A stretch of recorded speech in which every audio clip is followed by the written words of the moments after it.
Hey guys, welcome to our review of Mashin Sentai Kiramager episode 8. It's right in the title.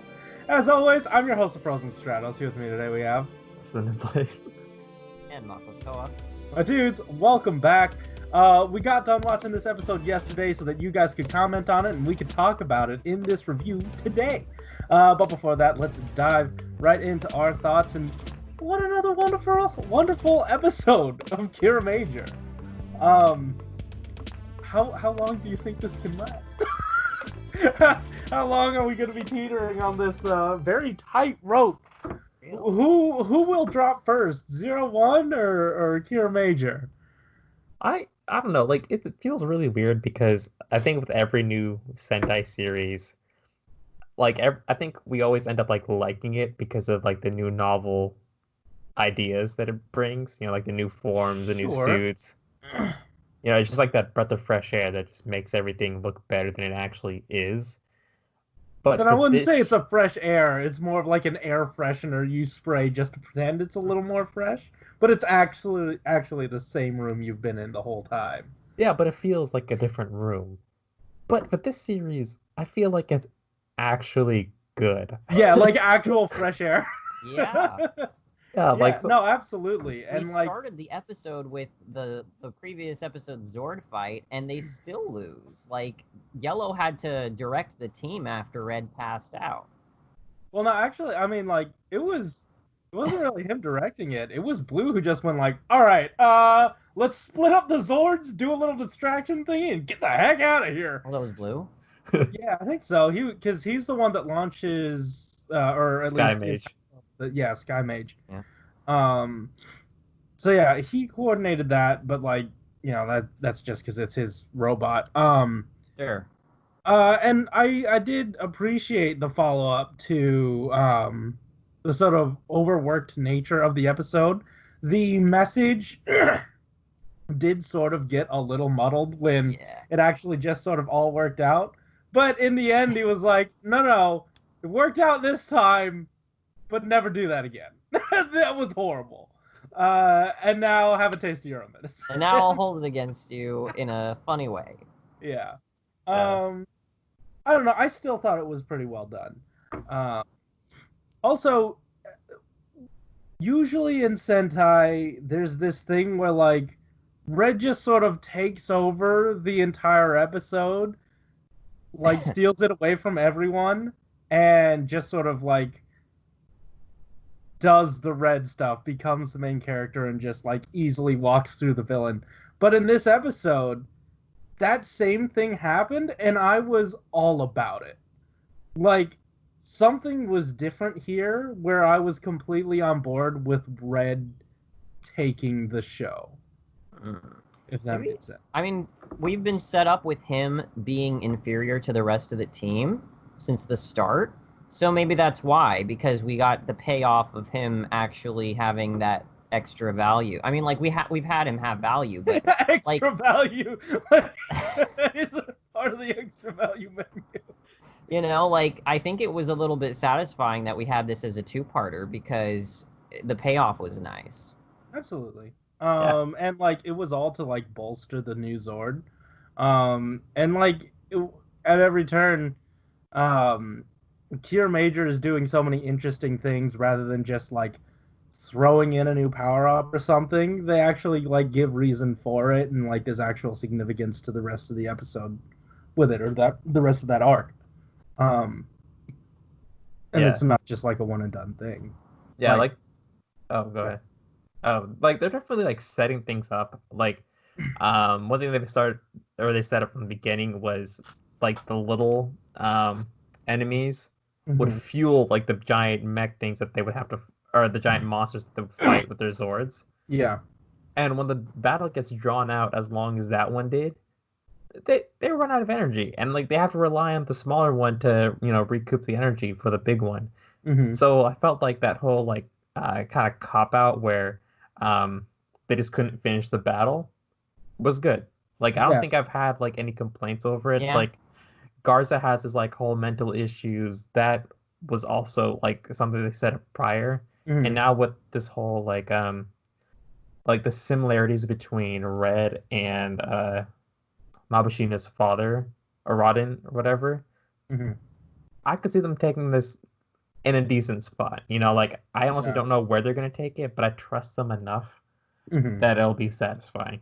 To what you're saying about them taking, that aspect that normally doesn't work and then somehow does. Like, I don't know how it's able to do it, but I feel like a lot of those things that would be samey for Sentai things to do, like really big tropes for them to do, like they executed in such a way to where these beats that they need to hit are also just as important to the characters. Like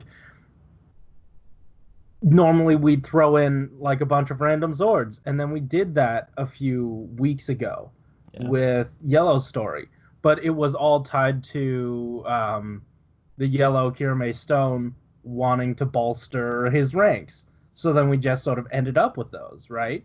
It wasn't just like, I mean, it kind of was a problem of the week that just sort of resulted in it, but like it meant something to the characters and they carried that going forward. And whether or not they like say it out loud, we know in our minds that affected them, or at least we learned something from that experience. And I feel like a lot of that's going on here as well with Red, who, you know, is learning a lot more about his powers and how strong he can be. And that just showed in the, I don't know what the train is called, but his new bullet train. Yeah, like at least from like the mech standpoint, like they aren't like consolation prizes.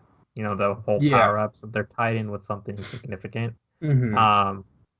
And like they also like mentioned how, when Red is kind of like doing his own thing when he's drawing, he's building up that Kira mentality that lets him like actually shine in battle. And I think like that's something he was missing in the last fight. So for them to kind of like bridge that a little bit was pretty neat. Like I don't ever expect like consistent like writing between like a two-parter.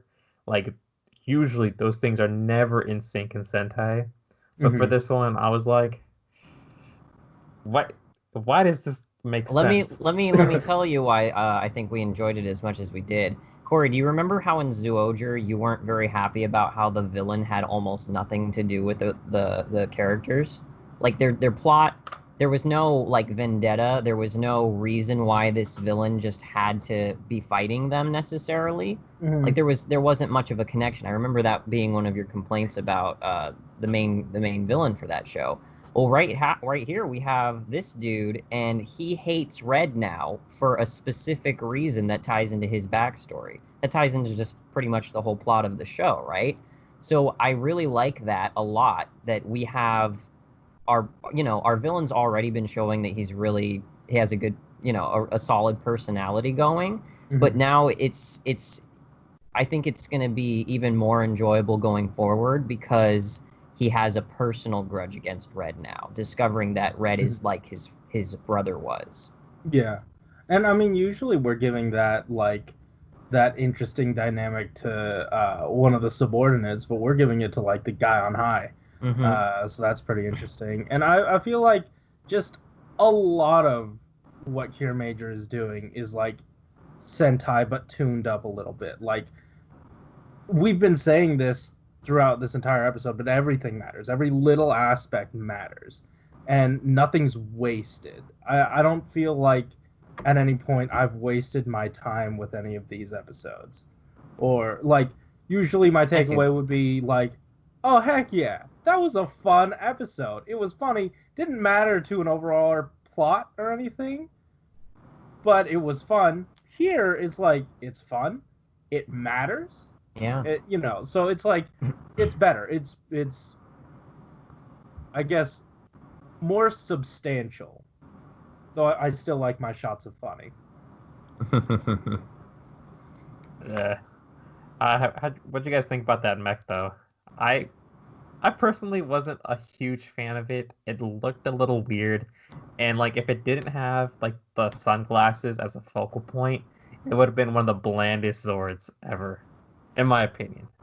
Visuals okay, but novelty, the fact that he just like totally took over the villain's like Zord to make it, that sold it for me. Mm-hmm. That was a good time. It is, I will admit, it is like a little off-putting to have like such a shining mech or like center and then all the rest of it black. But I guess it's supposed to mirror how it isn't technically a complete Zord, or at least like not fully theirs, you know. And it kind of reminds me of Transformers. They have this thing where like at some point the Dinobot. well, at some point, like some of the Transformers this is gonna sound weird, let other aliens become their heads, and then they could swap each other's heads on different bodies. So it kind of looks like one headmaster jumped onto a different bad guy's body and is just piloting it at the time. And that's kind of how that's working. Yeah. So that, I don't know. I like it. I appreciate it. Yeah, actually, like, for the fight itself, the constant form changes for the mech was pretty neat, you know?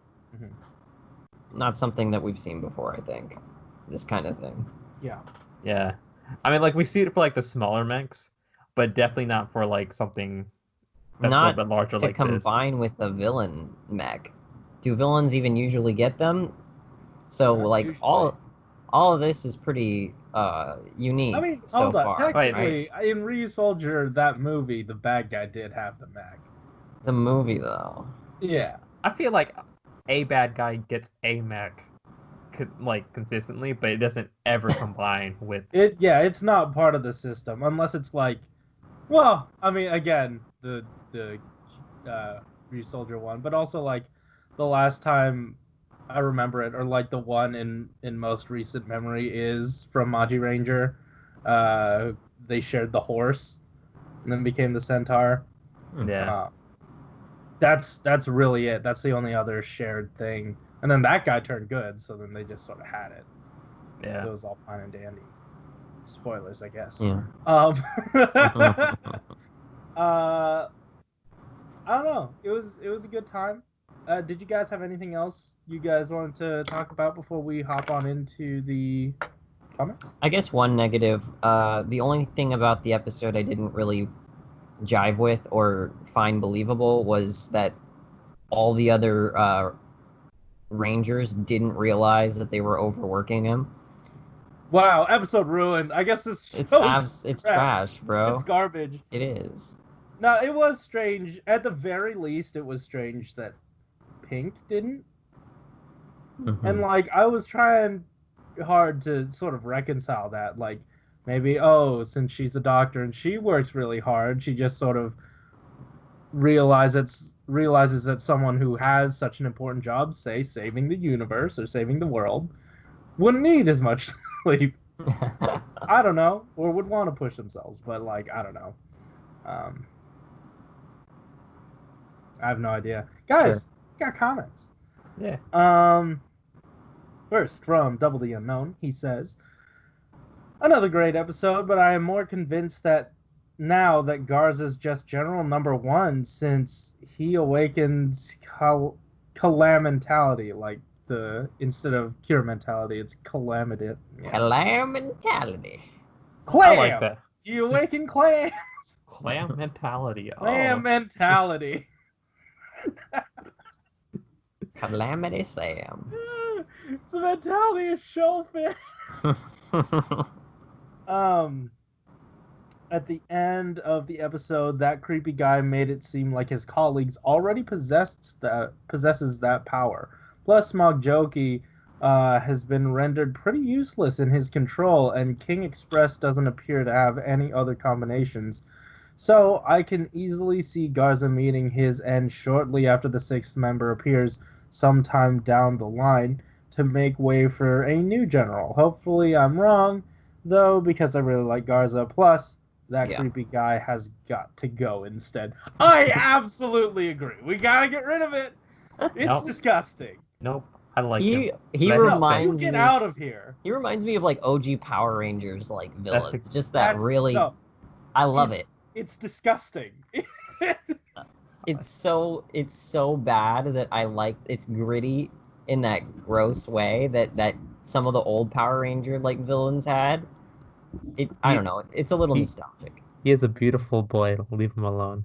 No, he's disgusting and he needs to go away. Just don't think about it.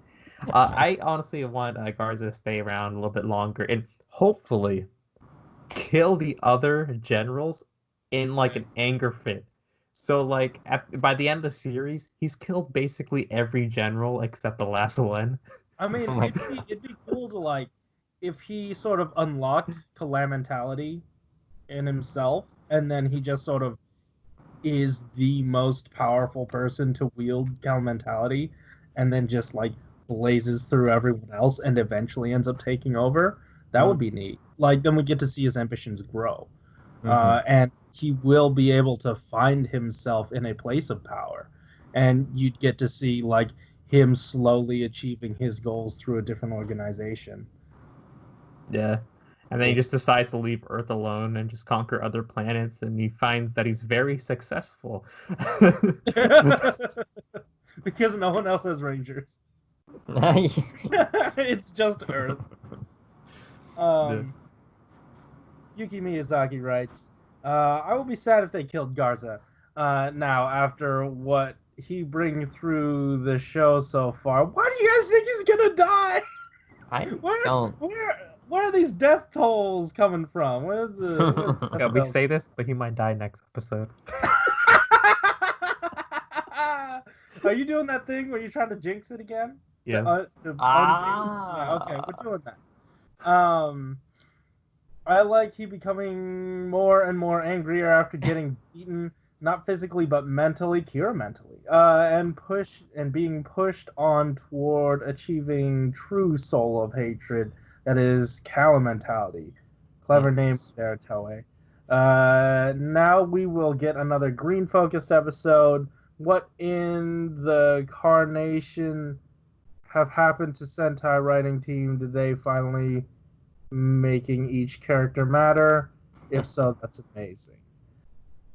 Yeah, no, I mean, like, slowly expanding more and more on the backstory of these guys is something that, like, I genuinely didn't know where the show was gonna go when we sort of finished out, like, hey, these are the introductions. So yeah, I mean, it's great to see that we're going with like what's been successful so far, and it's not really gotten stale just yet. And by that I mean like diving into backstories, you know. Yeah, honestly, until Pink specifically gets 3 episodes for herself, I won't be. I don't think it's met that threshold just yet. Yeah. Definitely not. Because they're gonna do that whole like 20 episodes of Red, 5 of like the second most popular, or actually Silver. There's probably gonna get 10. Yeah. And then 5, 3, 2, 1. No. She's got her 1 so far. So yeah, I don't know. We'll see. Yeah. Yeah, guys, thanks for leaving your comments. Did you two have anything else before we get out of here? I think we're good. All right, cool. Well, guys, thanks for watching. If you like this episode, hit that like button and subscribe if you want to hear more from us each week. And you know what? 666 of you guys already did. That's right, we made it. And yeah, tell us in the comments down below what you thought about our thoughts about your thoughts about this episode. And yeah, keep it juicy. yeah, see you. Someone please subscribe so that we can get out of this hellhole. I mean, Someone subscribes. Subscribes. When you pulled out your phone, I could have sworn you were just about to unsubscribe. I was gonna look at the subscription count and hope.